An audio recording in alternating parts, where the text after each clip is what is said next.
Kekova Roads is an enclosed bay, protected by Kekova Island. This is an island about 4 miles long, lying in the west-southwest, east-northeast direction. At the western entrance, a group of islands lies in the middle and splits the entrance into 2 channels.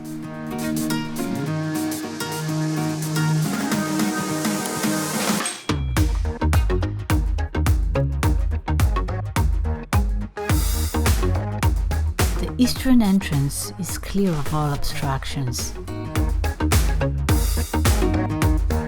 Once into Kekova Roads, you'll see the beautiful castle at Kekova, home of the ruins of ancient Simena.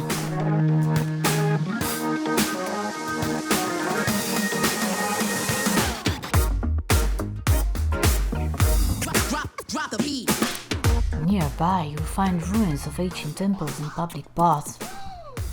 You can look down upon a field of Lycian tombs, and the old city walls are visible on the outskirts. In calm weather, you can anchor in Kekova. We tied up for a dinner on a nice restaurant's pontoon. The next day, we sailed to Kokaya Limani, a group of small islands at the eastern end of Kekova Roads. Here you can anchor in 5 to 10 meters on mud with excellent holding.